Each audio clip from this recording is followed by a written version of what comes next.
children, today we will learn the second poem of Robert Frost entitled Fire and Ice. We have done his first poem, that is Dust of Snow. In that poem we have learnt symbolism. What is symbolism? Let's revise. Objects when present symbolically in the poem is known as symbolism. And there we have two objects which have been presented symbolically.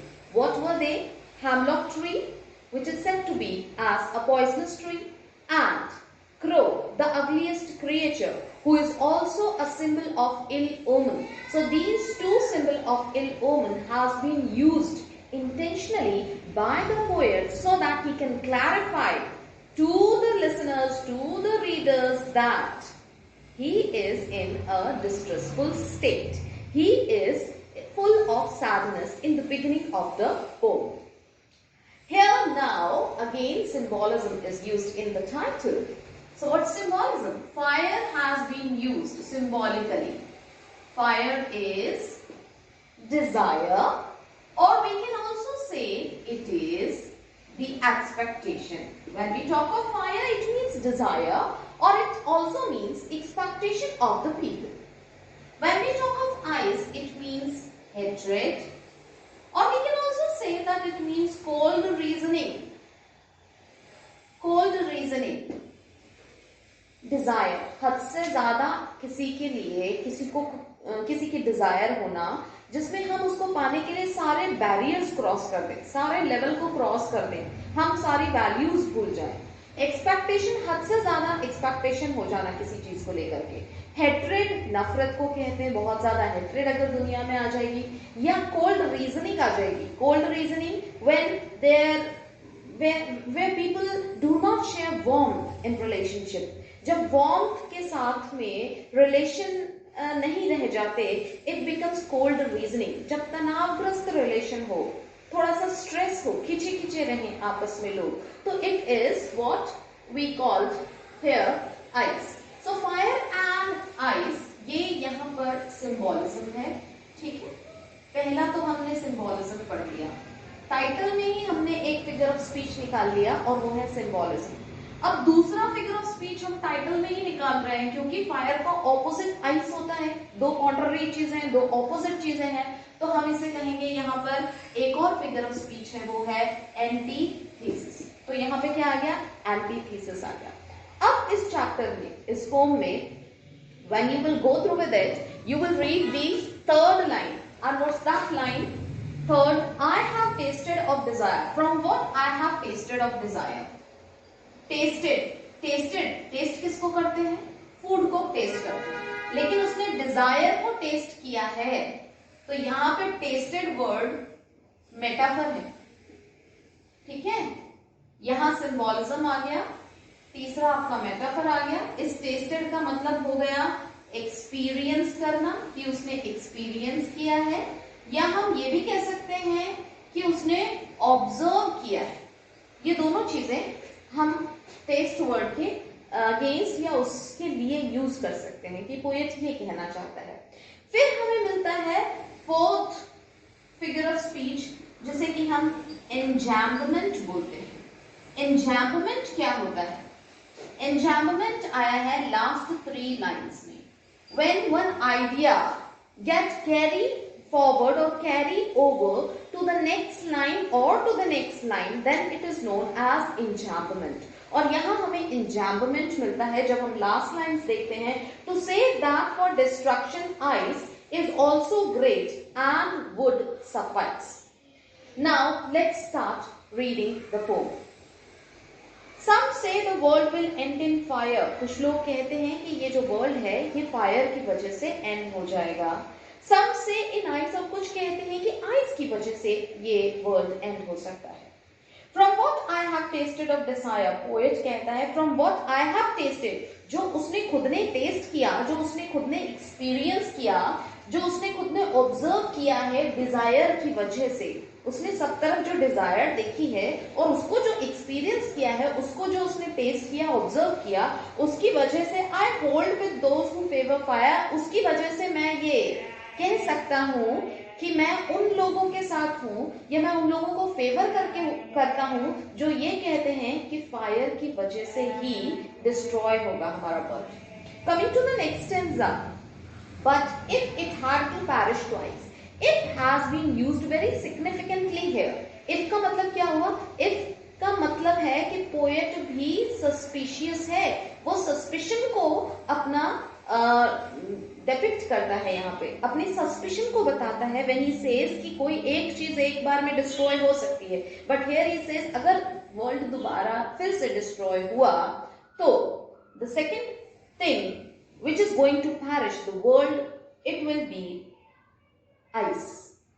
I think I know enough of hate, और वो ये कहता है, वो ये जानता है, उसने enough of hate देखी है इस दुनिया में, so much of hatred is there in this world to say that for destruction ice, ये कहने के लिए कि वर्ल्ड को डिस्ट्रॉय करने के लिए ice is also great enough, ice भी काफी है, ice भी great enough है and would suffice और sufficient है हमारे वर्ल्ड को डिस्ट्रॉय करने के लिए. So the two destructive elements which have been used in the chapter, in the poem, is fire and ice, which is being presented symbolically in the poem. So what is the symbols which the poet tries to use with the help of these two elements, destructive elements? So when he talks of fire, he means desire or expectation. When he talks of ice, he means hatred and cold reasoning. And in the last three lines, when enjambment has been used, he has produced a perfect tension in the mind of the listeners कि अब क्या होगा. ये दो ही चीजें बहुत ज्यादा खतरनाक हैं और इन दोनों चीजों की वजह से जो उसने इनफ ऑफ देखी है हमारी दुनिया में, हमारे वर्ल्ड को डिस्ट्रॉय कर सकती है. So this is what the poet here tries to say. Now, one more important point is that in whole of the poem you will learn that either the lines are octosyllabic or the lines are tetrasyllabic. Syllables क्या होते हैं? एक sound होता है, जैसे beautiful, 3 sound में हमारा word complete होता है. इसी तरह से जब हम ये पूरी पोएम को देखेंगे या एक लाइन हम उठाते हैं, फर्स्ट वाली सम, एक साउंड है, दूसरा साउंड से, third the, fourth sound world, fifth sound will, sixth sound and, seventh sound in और एट्थ साउंड है फायर. यानी कि 8 साउंड से एक लाइन कंप्लीट हो रही है. तो आपको इस तरह से 6 ऑक्टोसिलेबिक लाइंस मिलेंगी. 6 ऐसी लाइन होंगी जिसमें कि 8 सिलेबल्स होंगे और 3 टेट्रासिलेबिक होगी. 3 ऐसी लाइंस होंगी जिसमें केवल क्या मिलेंगे? 3 सिलेबल मिलेंगे. I am writing short form. It's not clear, so I hope you will understand. तो syllables यहाँ पर clear हो गए. That whole of the poem is filled with 6 and 3 tetrasyllabic. Tetrasyllabic lines कौन कौन सी मैं वो बता देती हूँ आपको. एक नंबर चाहिए second line, some say in nice. Some say, one say in nice, third syllable. फिर आ रहा है is also great. फिर आता है and would suffice. तो ये जो है ये 3 टेट्रासिलेबिक लाइंस है. बाकी की जो लाइंस हमें पोएम में देखने को मिलती है वो सारी की सारी ऑक्टोसिलेबिक है. तो ये आपका हो गया टेक्निकल पॉइंट. एक टेक्निकल पॉइंट और बचा है, वो है राइमिंग स्कीम. तो राइमिंग स्कीम देख लेते हैं. राइमिंग स्कीम किस तरह से. To understand rhyming scheme we need to ponder on the last word of each line. So let's see how these words rhyme with each other and how we can make a rhyming scheme of the poem. So first of all, the first word, the first line, the last word is fire. So I will mark it as a. In the second line, the last word is ice because ice and fire, they sound dissimilar. So I will mark it B. In third line, it is desire. Desire is very much similar to fire.